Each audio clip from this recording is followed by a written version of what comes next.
Mi esposo Mateo es mudo, o al menos eso fue lo que todos me dijeron desde el principio. El día de nuestra boda, él no pronunció ni una sola palabra. Su mejor amiga, Catalina, fue quien juró los votos matrimoniales en su lugar. Ella se paró frente al altar con una voz dulce y temblorosa, y prometió amor eterno en nombre de mi futuro marido, mientras Mateo solo miraba al frente, serio, con las manos entrelazadas. Yo lo acepté así, pensé, es su condición, no su culpa.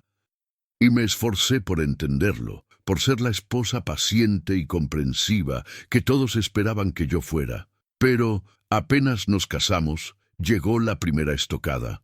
La madre de Mateo me tomó aparte en la cocina, el mismo día de la recepción, con olor a comida y flores por todos lados. Me miró de arriba abajo con desprecio y dijo, casi escupiéndome las palabras, «Eres estéril e inútil como esposa». Sentí la cara arder, como si me hubieran abofeteado. Miré a Mateo buscando apoyo, alguna reacción, cualquier cosa. Él estaba cerca, escuchando. Lo vi ponerse rojo, los ojos llenos de vergüenza, la garganta tensándose. Abrió la boca, pero solo salió un ruido ahogado, un intento de voz que murió en el aire. No dijo nada, no me defendió, no a mí. Siempre era lo mismo. Ten paciencia, Lucía. Para él también es muy duro, es mudo, entiende su sufrimiento. Y yo, tonta, me lo creí. Lo peor fue el día de la escalera. Catalina llegó a la casa con su sonrisa de santa y su tono de víctima profesional. Fingía preocupación por mí, por mi embarazo, por mis mareos. «Ten cuidado, Lucía», me dijo, con voz melosa. «No deberías subir tan rápido las escaleras». Yo estaba de espaldas cuando sentí un empujón seco. No fue un tropiezo, no fue un accidente. Alguien me empujó. Rodé por los escalones, golpe tras golpe. Sentí el cráneo estrellarse contra algo duro y luego el calor húmedo de la sangre bajando por mi cabeza. En mi vientre, un dolor punzante, brutal, un desgarro silencioso. Supe en ese mismo instante que estaba perdiendo a mi bebé. Grité el nombre de Mateo, pero el sonido se ahogó en mi garganta. Todo era caos, voces, pasos, el mundo dando vueltas. Recuerdo vagamente a Mateo inclinándose sobre mí, los ojos desorbitados, emitiendo esos sonidos roncos, desesperados, esas medias voces que nunca terminaban de convertirse en palabras. Abrió la boca varias veces. Nada, solo gemidos.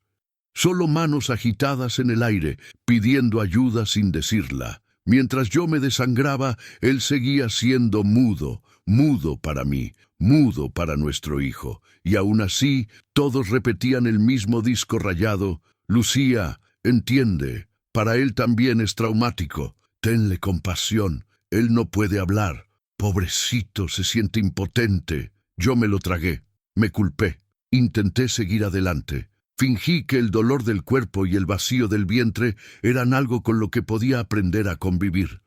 Hasta la noche de la gala de la empresa. Esa noche cambió todo. La empresa de la familia de Mateo organizó una gala elegante, llena de trajes, vestidos largos, copas de champán y sonrisas falsas. Catalina, por supuesto, fue invitada especial. Siempre lo era. Yo me sentía cansada, mareada, con la cabeza dándome vueltas.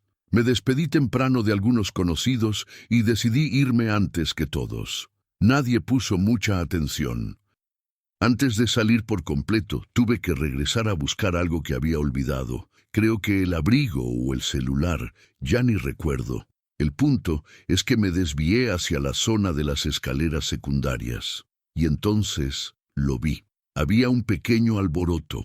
Un par de hombres borrachos habían acorralado a Catalina contra la pared.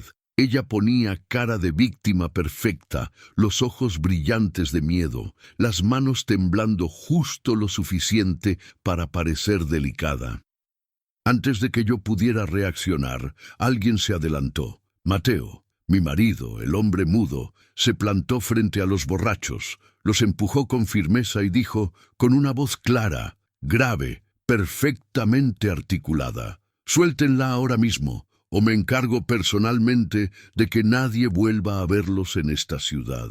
Cada palabra salió nítida, sin esfuerzo, una voz llena de autoridad, acostumbrada a mandar, a ser obedecida.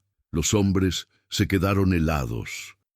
Catalina lo miró con admiración absoluta, como si estuviera viendo a un héroe. «Mateo, qué valiente has sido», susurró con ternura. Y justo entonces, él giró la cabeza. Me vio. Yo estaba allí, pálida, inmóvil, con el corazón estampado en la garganta. Nuestros ojos se cruzaron y en un segundo la voz desapareció. Su expresión se desarmó. La seguridad se evaporó. De la nada volvió a ser el mudo. La comprensión me golpeó de lleno. Esa voz solo existía para ella, nunca para mí.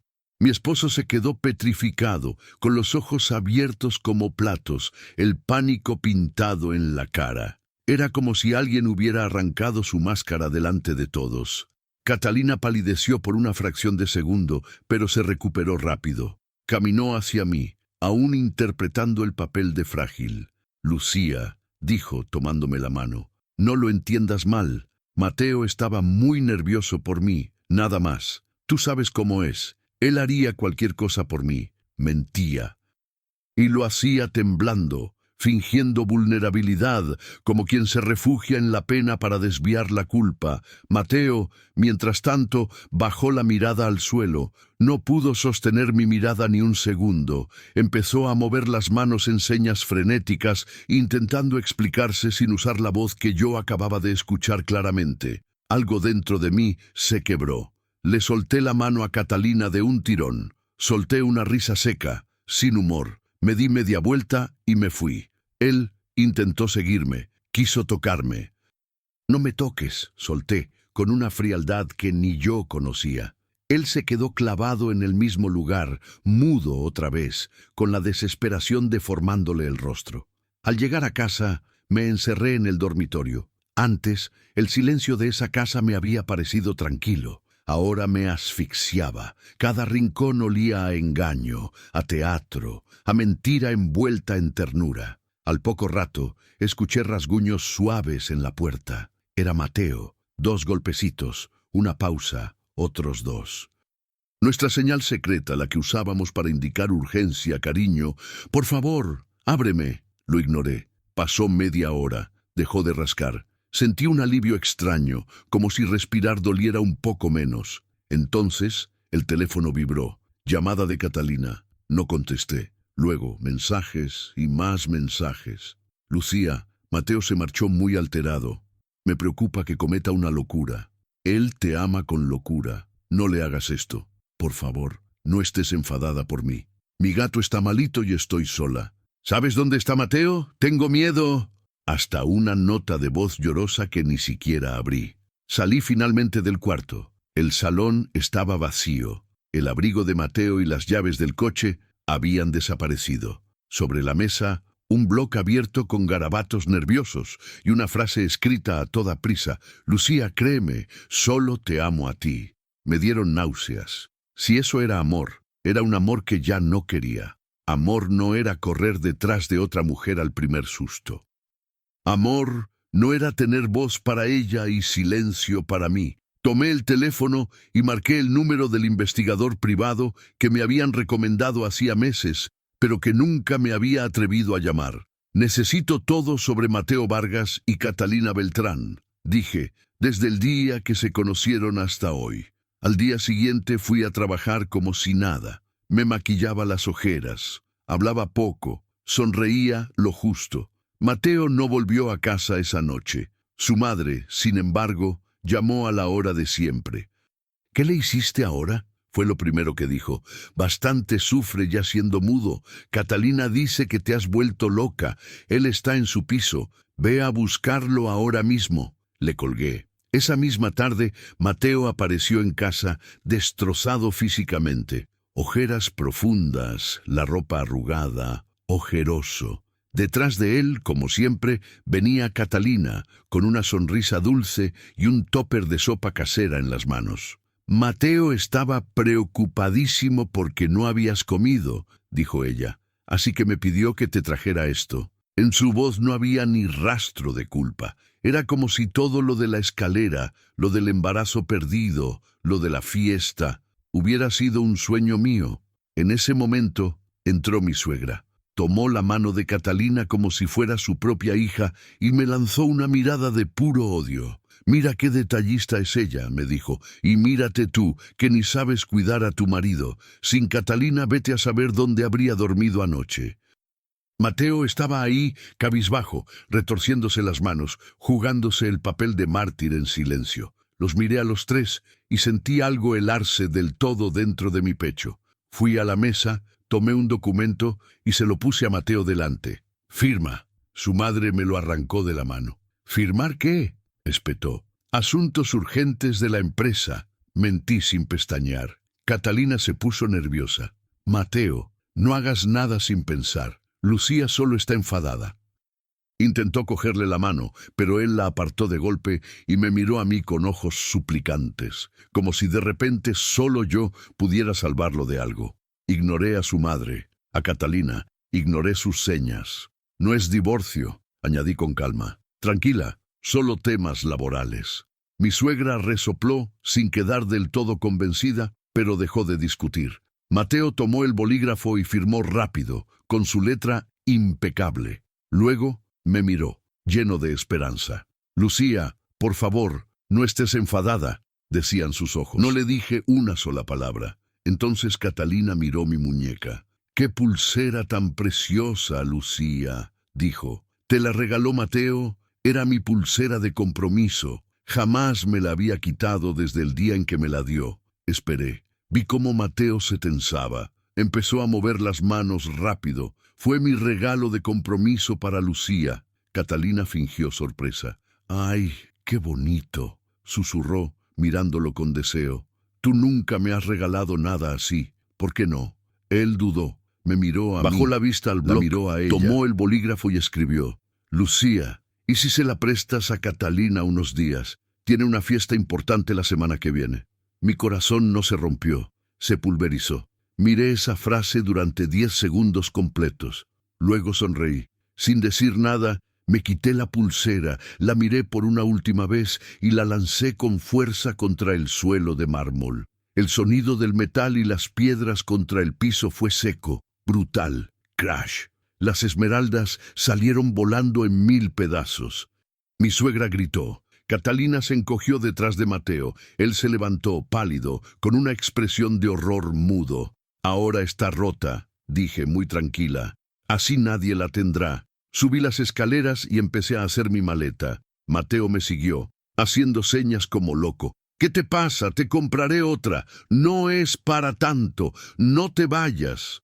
Lo ignoré. En un momento, me sujetó la muñeca con fuerza. «No te vayas», decían sus gestos. Me solté de un tirón. «Se acabó, Mateo».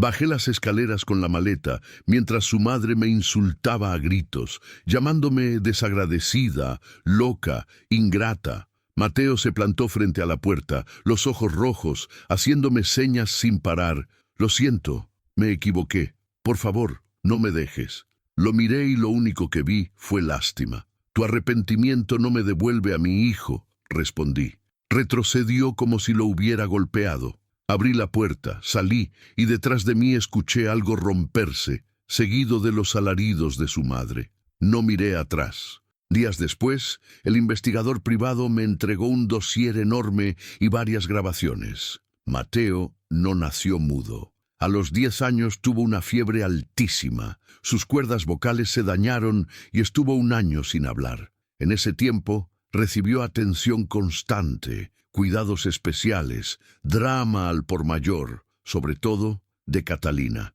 Cuando recuperó la voz, decidió no usarla más. Ser mudo le daba más ventajas que hablar. Un hombre silencioso genera compasión, intriga, paciencia infinita.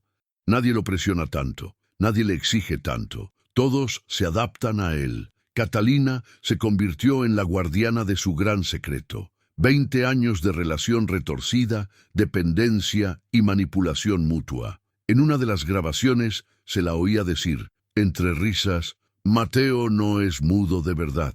Simplemente no pierde el tiempo hablando con gente que no le importa. Lucía solo fue un medio para los contactos de su familia. ¿Para qué otra cosa iba a casarse con ella? Y la verdad, mejor que el crío no naciera. Ya me estaba cansando de verla por ahí. Mis uñas se clavaron en las palmas de mis manos. Esperaba sentir un ataque de rabia, temblores, gritos, pero lo que me invadió fue una calma helada, absoluta. Al día siguiente, Catalina me llamó llorando, entre sollozos fingidos. Mateo le partió la cara a tu suegra por mi culpa, dijo. Ahora me echan de casa. Lucía, podrías hablar con él. A ti sí te hace caso. Solté una risa suave, sin humor. ¿No está ahora mismo en tu casa?, pregunté. Háblalo tú con él, o ya no puedes. Más llanto, más drama. No quiere verme, no contesta, no sé qué hacer. Entonces ponte de rodillas y suple, le respondí con una frialdad que me sorprendió. Exactamente como yo le supliqué a él que me salvara cuando caí por las escaleras el día que perdí a mi hijo. Silencio. La dejé muda y colgué. Minutos después sonó el timbre. Era Mateo, ojeroso, desarreglado, con una cajita de pastelería en la mano.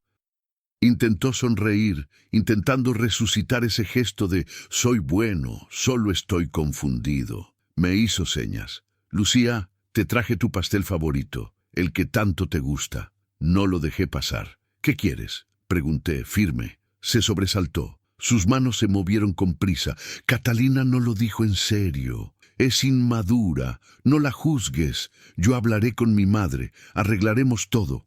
«No te preocupes, Mateo», le dije. «¿Viniste a traerme un pastel o a defender a tu amante?». Su cara perdió todo el color. Las manos quedaron suspendidas en el aire. Cerré la puerta de un golpe. Esa misma noche, un número desconocido me envió una foto. Era la caja donde guardaba todas las cosas del bebé, tirada al lado de un contenedor de basura, sucia, aplastada, rota. Debajo, un mensaje breve y cruel. «Lo que molesta va directo a la basura». La sangre me retumbó en los oídos. Manejé hasta la casa que aún compartíamos legalmente. Bajé al trastero. Todo estaba saqueado. Los recuerdos de mi hijo destrozados, profanados, ropa hecha trizas, libros infantiles pisoteados, el caballito de madera que yo misma había tallado, partido en dos. Me dejé caer de rodillas en el suelo helado, recogiendo pedazos entre lágrimas rabiosas. En ese momento entraron ellos. Catalina soltó un grito dramático. «¡Dios mío! ¿Qué pasó aquí? Cuando me fui, todo estaba perfecto». Mateo corrió hacia mí. «Lucía, no te pongas así», decían sus gestos. «Si se rompieron, compramos otros. No es para tanto. Compramos otros». Repetí esas palabras por dentro como si me quemaran. «Cállate», escupí. Catalina dio un paso adelante. «Lucía, no le eches la culpa a Mateo. Seguro fue algún ladrón».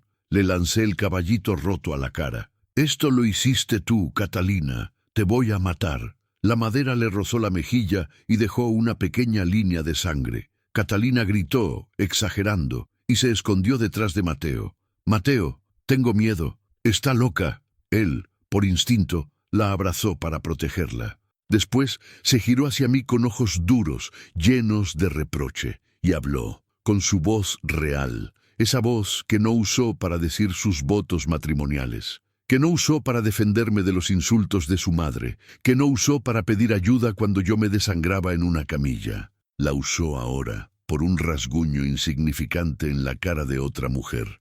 «Pídele perdón a Catalina ahora mismo», ordenó. La palabra «ahora» sonó como un latigazo. Nadie se movió. Catalina se aferró más a su camisa, las uñas clavadas en su brazo, llorando, con la mejilla enrojecida como una medalla de víctima. Yo seguía de rodillas, rodeada de restos del pequeño mundo de mi hijo muerto. Mi marido me miraba desde arriba, con una voz que nunca fue para mí. Algo dentro de mí se rompió para siempre. Me puse de pie despacio. Las piernas me temblaban, pero seguían siendo mías. El caballito roto quedó en el piso. Lo empujé con la punta del zapato. «¡No!», dije con firmeza. El silencio que siguió fue más atronador que cualquier grito. Mateo me miró como si hubiera hablado en otro idioma. Abrió la boca y por primera vez en años dudó de verdad. Lucía, balbuceó. Mi nombre en su boca sonó extraño, como si un desconocido lo estuviera usando sin permiso. ¿La lastimaste? Me reí, una risa fea, ronca. ¿Quieres que le pida perdón? ¿A la mujer que me empujó por las escaleras? ¿A la que tiró las cosas de mi bebé a la basura? Su cara se volvió ceniza. Catalina intentó hablar, pero la corté. ¡Cállate! El chasquido de su boca cerrándose fue lo más parecido a justicia que había sentido en mucho tiempo. No me voy a disculpar, seguí, ni con ella, ni contigo. Él dio un paso hacia mí. Catalina se escondió detrás de él otra vez, calculando. Llegó mi suegra, como siempre, en el peor momento. «Basta ya», gritó. «Has perdido la razón. Primero rompes la pulsera que mi hijo ahorró meses para comprarte. Luego atacas a Catalina. Ahora difamas a Mateo. Deberías estar agradecida de que alguien se haya compadecido de una mujer estéril como tú». El viejo instinto de encogerme, de pedir perdón, de sentirme menos, me apretó el pecho. Lo ignoré. «Fuera de mi casa», dije con calma glacial. Los tres, ahora, se quedaron helados. «¿Qué has dicho?», preguntó mi suegra. «Me oíste perfectamente». Mateo alzó las manos, haciendo gestos que ya no significaban nada para mí. «Lucía, hablemos. Podemos arreglarlo». Pero su voz ya lo había traicionado para siempre. «Bien, nos vamos», bufó su madre. «Pero no creas que puedes echar a mi hijo y quedarte con el apellido Vargas. Vas a volver gateando antes de que termine el mes». La miré fijamente. «Si alguna vez vuelvo a gatear», respondí, «será sobre el cadáver de tu hijo». No lo dije en sentido figurado, y no me retracté. Se fueron entre portazos y gritos indignados. El silencio que quedó después ya no era resignado, era el vacío que queda después de una explosión. Respiré hondo, mi teléfono vibró. «Su informe está listo», decía un mensaje del investigador. «Mañana a las 9. Ahí estaré», contesté. Esa noche no dormí. Me senté en la cocina con una taza de té frío y el documento que Mateo había firmado sin leer, confiando en que yo seguía siendo la esposa tonta y callada. Mi abogada lo había llamado una obra maestra de venganza fría. Para mí solo era papel.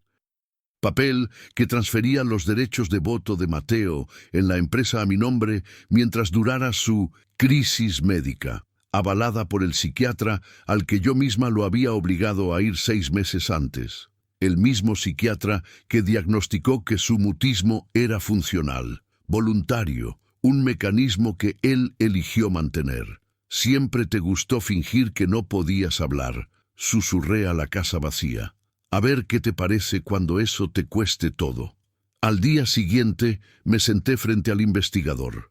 Me deslizó una carpeta gruesa. «Señora Vargas, aquí está todo. Cronogramas, movimientos bancarios, declaraciones, fotos y las grabaciones que pidió. El nombre de Catalina aparecía por todas partes. Reservas de hotel anteriores a nuestra boda. Transferencias desde la cuenta de Mateo. Fotos de ambos riendo a carcajadas con la boca abierta. Una de esas fotos era de la misma semana en que yo perdí al bebé y estuve ingresada, sangrando y sola.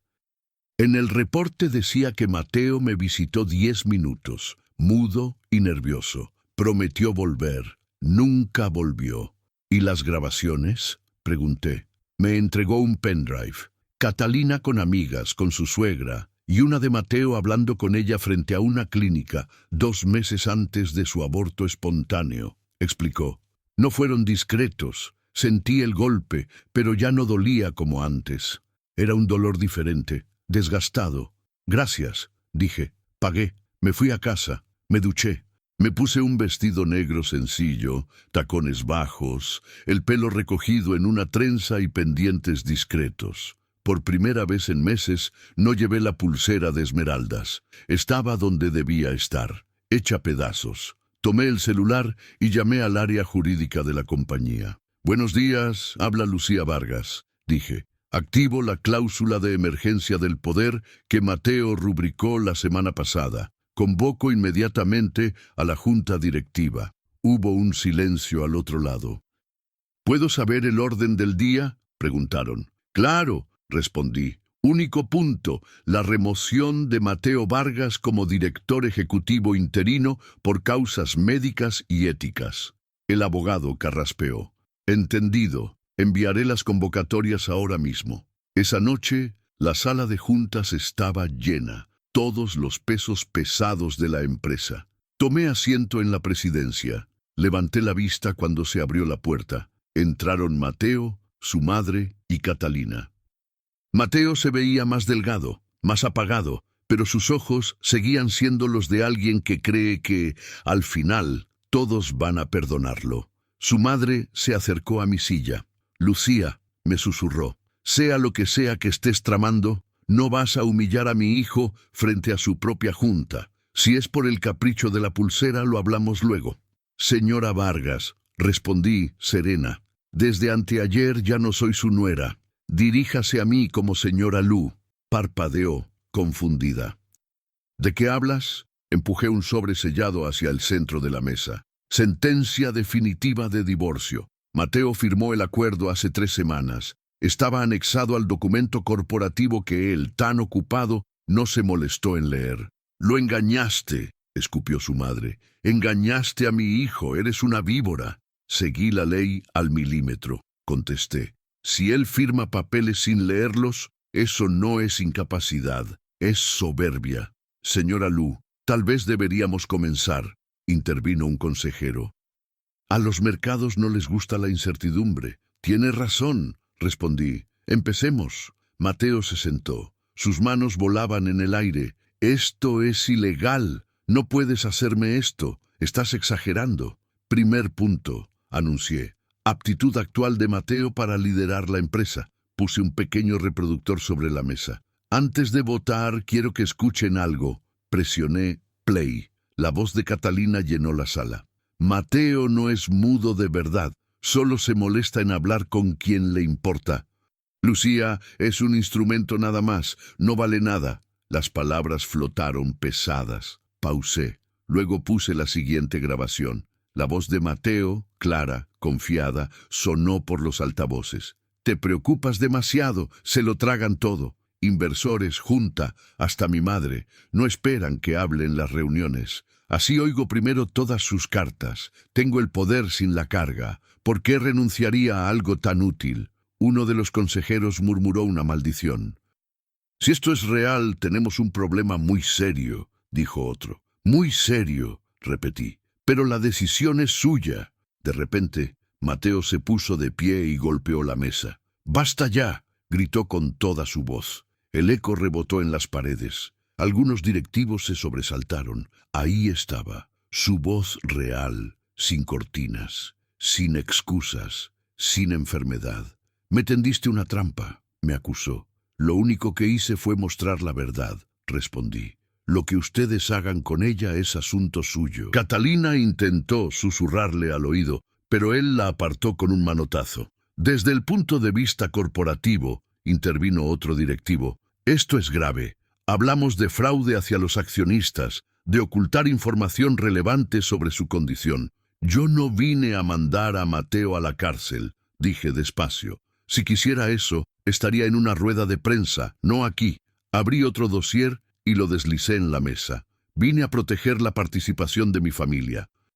Aquí están mis condiciones. Mateo renuncia hoy como CEO, pasa a excedencia médica. Me vende parte de sus acciones a precio prefijado para resarcir los años en que jugó con nuestra confianza. A cambio, no inicio demandas civiles por los daños que permitió, ni difundo estas grabaciones. Su madre gritó que era chantaje, que yo no tenía vergüenza. Uno de los consejeros la cortó. Señora, su hijo nos expuso a un riesgo enorme. La señora Lu nos está ofreciendo una salida razonable.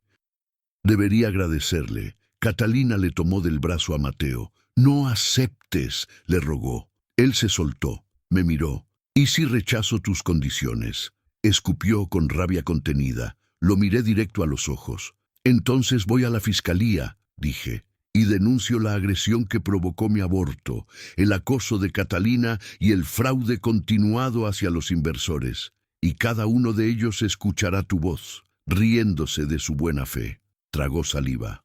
Estás faroleando, intentó. Pruébalo, respondí. Siempre se quiebran cuando se les acaba el guión. El resto fue un torbellino de formalidades jurídicas. La Junta aceptó su renuncia por unanimidad. Los abogados tomaron notas furiosas. Catalina salió llorando del salón. Su madre se quedó sentada, petrificada. Al terminar, mi abogado se acercó al ascensor conmigo. «Ha sido impecable», me dijo. «Si alguna vez quiere volver al mundo corporativo, me encantaría trabajar a su lado». «Gracias», respondí, «pero por ahora creo que ya terminé de arreglar los desastres ajenos». Afuera, el cielo estaba despejado. El aire frío me golpeó la cara y por primera vez en mucho tiempo me sentí viva. Mi celular vibró. Transferencia ejecutada. Las acciones ya figuran a su nombre. Seguimos adelante con los papeles de la fundación, según lo acordado. Sí, escribí. Ponle el nombre del bebé. Usa mi apellido de soltera. Nada de Vargas. La verdadera revelación no fue que Mateo fingiera ser mudo. Fue que, entre su silencio y sus mentiras, yo finalmente había aprendido a escucharme a mí misma. Pasaron semanas. Mateo se fue de la casa grande. El divorcio solo fue rumor en círculos pequeños. Catalina desapareció de las redes como si la tierra se la hubiera tragado. Yo me mudé a un piso más pequeño, con ventanales enormes. Compré muebles que me gustaban de verdad, no los que pegaran con la imagen de esposa perfecta. Volví a terapia. Retomé la universidad a media jornada, esta vez estudiando consejería en trauma. Llegaron los estatutos definitivos de la fundación. Mis acciones financiarían becas para niños con enfermedades largas y programas de apoyo a mujeres que habían perdido embarazos sin red de apoyo. Fui al cementerio una sola vez. Me senté delante de la pequeña lápida sin nombre y lloré por un hijo que nunca conocí, pero que había abierto un cráter inmenso en mi pecho. «Lo siento», susurré. «No pude protegerte entonces, pero ahora protejo lo que queda de nosotros». Salí de allí más liviana, no porque doliera menos, sino porque al fin sabía hacia dónde dirigir ese dolor. Meses después me encontré a Mateo por casualidad. Salía de una cafetería cerca del hospital donde yo hacía voluntariado. Se detuvo al verme. «Lucía», dijo en voz baja. Su voz sonaba distinta, como si estuviera aprendiendo a usarla otra vez. Tragó saliva. «Estoy en terapia del habla», explicó. «De verdad, nervioso. Esta vez el especialista me prohibió las señas por un tiempo. Dice que tengo que reprogramar el cerebro. Parece que cuando finges algo demasiado tiempo, una parte de ti termina creyéndoselo». «Me suena duro», comenté. «Lo es», admitió. «No te pido perdón. Sé que no lo merezco. Solo quería agradecerte. Pudiste haberme destruido, la empresa, la cárcel, todo, y no lo hiciste. Me obligaste a mirarme de frente». Hubo un tiempo en el que esas palabras me habrían ablandado, me habrían hecho dudar de mi decisión. Ahora solo sonaban lejanas, como ruido de tráfico. «No lo hice por ti», respondí, «ni por bondad. Lo hice porque decidí no pasarme la vida orbitando tus peores decisiones». Él asintió, con tristeza resignada. Bajó la mirada hacia mis muñecas. «Ya no llevas la pulsera de esmeraldas», dijo. «Se rompió», contesté. Le sostuve la mirada y decidí dejarla así, rota, en pedazos. «Ojalá encuentres tu paz», dijo al despedirse. Lo miré un segundo más y no sentí nada, ni amor, ni odio, solo una pizca de compasión por un hombre que había pasado casi toda su vida fingiendo ser menos de lo que era, por miedo a que lo vieran como realmente era. «Yo ya la encontré», respondí. Lo esquivé y seguí caminando. No miré atrás. Esa noche, la directora de la fundación me reenvió un mensaje. «Una madre pidió que te dijera esto. Tu historia le dio valor para dejar a un hombre que siempre le pedía que se callara». Leí la frase 3 veces. La voz de mi exmarido había sido una sombra constante en mi vida, incluso cuando guardaba silencio. Ahora, al cerrar los ojos en mi nuevo piso tranquilo, lo único que resonaba era mi propia voz. Mañana tendría un grupo nuevo de pacientes. El futuro ya no se sentía como una condena, sino como una puerta que yo podía decidir abrir. Y si alguien volvía a dudar de mí, ya sabía exactamente qué responder. No, no soy una estéril inútil, no estoy rota, ya no más.